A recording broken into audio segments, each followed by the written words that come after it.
اور جس دن ظالم اپنے ہاتھ کاٹ کاٹ کھائے گا اور کہے گا کہ اے کاش میں نے پیغمبر کے ساتھ رستہ اختیار کیا ہوتا، ہائے شامت کاش میں نے فلاں شخص کو دوست نہ بنایا ہوتا، اس نے مجھ کو کتاب نصیحت کے میرے پاس آنے کے بعد بہکا دیا۔ اور شیطان انسان کو وقت پر دغا دینے والا ہے۔ یوں نہیں، جب زمین کوٹ کوٹ کر برابر کر دی جائے گی اور تمہارا پروردگار جلوہ فرما ہوگا اور فرشتے قطار در قطار آ جائیں گے اور دوزخ اس دن سامنے لائی جائے گی، تو انسان اس دن سوچے گا، مگر اب سوچنے سے اسے فائدہ کہاں مل سکے گا؟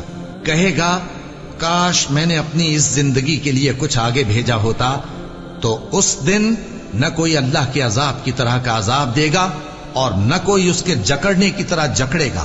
جس دن ان کے چہرے آگ میں الٹ پلٹ کیے جائیں گے تو کہیں گے اے کاش ہم اللہ کی فرما برداری کرتے اور رسول صلی اللہ علیہ وآلہ وسلم کا حکم مانتے۔ اور جس کا نامہ اعمال اس کے بائیں ہاتھ میں دیا جائے گا تو وہ کہے گا اے کاش مجھ کو میرا اعمال نامہ نہ دیا جاتا اور مجھے معلوم نہ ہوتا کہ میرا حساب کیا ہے۔ اے کاش موت میرا کام تمام کر چکی ہوتی، آج میرا مال میرے کچھ بھی کام نہ آیا، مجھ سے میرا اقتدار جاتا رہا۔ حکم ہوگا کہ اسے پکڑ لو، اب اسے طوق پہنا دو، پھر دوزخ کی آگ میں اسے جھونک دو، پھر زنجیر سے جس کی لمبائی 70 گز ہے جکڑ دو، اور ان سے دنیا کی زندگی کی مثال بھی بیان کر دو کہ وہ ایسی ہے جیسے پانی جسے ہم نے آسمان سے برسایا تو اس کے ساتھ زمین کی پیداوار مل کر نکلی، پھر وہ چورا چورا ہو گئی کہ ہوائیں اسے اڑاتی پھرتی ہیں، اور اللہ تو ہر چیز پر قدرت رکھتا ہے۔ مال اور بیٹے تو دنیا کی زندگی کی رونق و زینت ہیں، اور نیکیاں جو باقی رہنے والی ہیں وہ ثواب کے لحاظ سے تمہارے پروردگار کے ہاں بہت اچھی اور امید کے لحاظ سے بہت بہتر ہیں۔ اور جس دن ہم پہاڑوں کو چلائیں گے اور تم زمین کو صاف میدان دیکھو گے اور ان لوگوں کو ہم جمع کر لیں گے تو ان میں سے کسی کو بھی نہیں چھوڑیں گے، اور سب تمہارے پروردگار کے سامنے صف باندھ کر لائے جائیں گے، تو ہم ان سے کہیں گے کہ جس طرح ہم نے تم کو پہلی بار پیدا کیا تھا اسی طرح آج تم ہمارے سامنے آئے، لیکن تم نے تو یہ خیال کر رکھا تھا کہ ہم نے تمہارے لیے قیامت کا کوئی وقت مقرر ہی نہیں کیا، اور اعمال کی کتاب کھول کر رکھی جائے گی تو تم گناہگاروں کو دیکھو گے کہ جو کچھ اس میں لکھا ہوگا اس سے ڈر رہے ہوں گے، اور کہیں گے ہائے شامت یہ کیسی کتاب ہے کہ نہ چھوٹی بات کو چھوڑتی ہے نہ بڑی کو، کوئی بات بھی نہیں مگر اسے لکھ رکھا ہے، اور جو جو عمل کیے ہوں گے سب کو حاضر پائیں گے، اور تمہارا پروردگار کسی پر ظلم نہیں کرے گا۔ کاش تم ان کو اس وقت دیکھو جب یہ دوزخ کے کنارے کھڑے کیے جائیں گے اور کہیں گے کہ اے کاش ہم پھر دنیا میں لوٹا دیے جائیں تاکہ اپنے پروردگار کی آیتوں کی تکذیب نہ کریں اور مومن ہو جائیں۔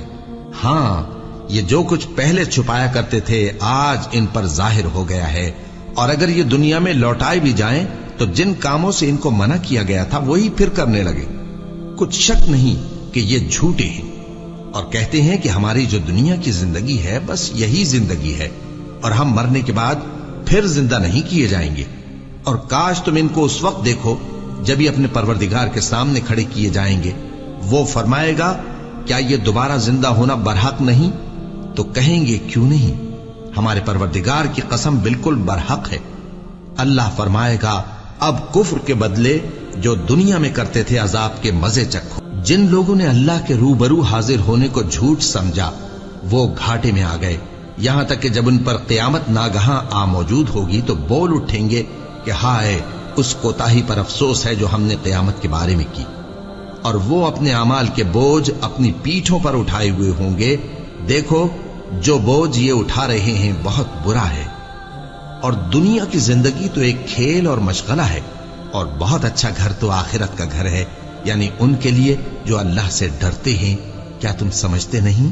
یہ لوگ اسی طرح غفلت میں رہیں گے یہاں تک کہ جب ان میں سے کسی کے پاس موت آ جائے گی تو کہے گا کہ اے پروردگار مجھے پھر دنیا میں واپس بھیج دے تاکہ میں اس میں جسے چھوڑ آیا ہوں نیک کام کیا کروں۔ ہرگز نہیں، یہ ایک ایسی بات ہے کہ وہ اسے زبان سے کہہ رہا ہوگا اور اس کے ساتھ عمل نہیں ہوگا، اور ان کے پیچھے برزخ ہے جہاں وہ اس دن تک کہ دوبارہ اٹھائے جائیں گے رہیں گے۔ پھر جب سور پھونکا جائے گا تو نہ تو ان میں قرابتیں رہیں گی اور نہ ایک دوسرے کو پوچھیں گے۔ تو جن کے اعمال کے بوجھ بھاری ہوں گے تو وہی کامیاب ہیں، اور جن کے بوجھ ہلکے ہوں گے وہ لوگ ہیں جنہوں نے اپنے آپ کو خسارے میں ڈالا، ہمیشہ دوزخ میں رہیں گے۔ آگ ان کے چہروں کو جھلس دے گی اور وہ اس میں بد شکل ہو رہے ہوں گے۔ کیا تم کو میری آیتیں پڑھ کر نہیں سنائی جاتی تھیں؟ پھر تم تو ان کو جھٹلائے ہی جاتے تھے۔ وہ کہیں گے اے ہمارے پروردگار، ہم پر ہماری کمبختی غالب آ گئی اور ہم رستے سے بھٹک گئے۔ اے پروردگار، ہم کو اس میں سے نکال دے، اگر ہم پھر ایسے کام کریں تو ظالم ہوں گے۔ فرمائے گا کہ اسی میں ذلت کے ساتھ پڑے رہو اور مجھ سے بات نہ کرو۔ میرے بندوں میں ایک گروہ تھا جو دعا کیا کرتا تھا کہ اے ہمارے پروردگار، ہم ایمان لائے تو تو ہم کو بخش دے اور ہم پر رحم فرما، اور تو سب سے بہتر رحم کرنے والا ہے۔ تو تم ان سے تمسخر کرتے رہے، یہاں تک کہ ان کے پیچھے میری یاد بھی بھول گئے، اور تم ہمیشہ ان سے ہنسی کیا کرتے تھے۔ آج میں نے ان کو ان کے صبر کا بدلہ دیا کہ وہی کامیاب ہو گئے۔ اللہ پوچھے گا کہ تم زمین میں کتنے برس رہے؟ وہ کہیں گے کہ ہم 1 روز یا 1 روز سے بھی کم رہے تھے۔ شمار کرنے والوں سے پوچھ لیجئے۔ اللہ فرمائے گا کہ وہاں تم بہت ہی کم رہے، کاش تم جانتے ہوتے۔ کیا تم یہ خیال کرتے ہو کہ ہم نے تم کو بے مقصد پیدا کیا ہے، اور یہ کہ تم ہماری طرف لوٹ کر نہیں آؤ گے؟ تو اللہ جو سچا بادشاہ ہے، اس کی شان اس سے اونچی ہے، اس کے سوا کوئی معبود نہیں، وہی عرش کریم کا مالک ہے۔ اے پیغمبر، میری طرف سے لوگوں کو کہہ دو کہ اے میرے بندو، جنہوں نے اپنی جانوں پر زیادتی کی ہے، اللہ کی رحمت سے نا امید نہ ہونا۔ اللہ تو سب گناہوں کو بخش دیتا ہے، بے شک وہی تو ہے بڑا بخشنے والا، بڑا مہربان۔ اور اس سے پہلے کہ تم پر عذاب آ واقع ہو، اپنے پروردگار کی طرف رجوع کرو اور اس کے فرما بردار ہو جاؤ، ورنہ بعد میں تم کو مدد نہیں ملے گی۔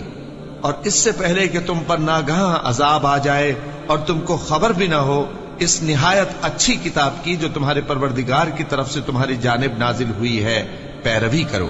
ایسا نہ ہو کہ اس وقت کوئی شخص کہنے لگے کہ ہائے اس کوتاہی پر افسوس ہے جو میں نے اللہ کا حق ماننے میں کی، اور میں تو ہنسی ہی کرتا رہا، یا یہ کہنے لگے کہ اگر اللہ مجھ کو ہدایت دیتا تو میں بھی پرہیزگاروں میں ہوتا، یا جب عذاب دیکھ لے تو کہنے لگے کہ اگر مجھے پھر ایک دفعہ دنیا میں جانا ہو تو میں نیکوکاروں میں ہو جاؤں۔ ارشاد ہوگا کیوں نہیں، میری آیتیں تیرے پاس پہنچ گئی تھی مگر تو نے ان کو جھٹلایا اور شیخی میں آ گیا اور تو کافر بن گیا۔ اور اے مخاطب، جن لوگوں نے اللہ پر جھوٹ بولا، تم قیامت کے دن دیکھو گے کہ ان کے چہرے سیاہ ہو رہے ہوں گے۔ کیا تکبر کرنے والوں کا ٹھکانہ دوزخ میں نہیں ہے؟ اور جو پرہیزگار ہیں ان کی کامیابی کے سبب اللہ ان کو نجات دے گا، نہ تو ان کو کوئی تکلیف پہنچے گی اور نہ وہ غمناک ہوں گے۔ اللہ ہی ہر چیز کا پیدا کرنے والا ہے اور وہی ہر چیز کا نگراں ہے۔ اسی کے پاس آسمانوں اور زمین کی کنجیاں ہیں، اور جنہوں نے اللہ کی آیتوں سے کفر کیا وہی نقصان اٹھانے والے ہیں۔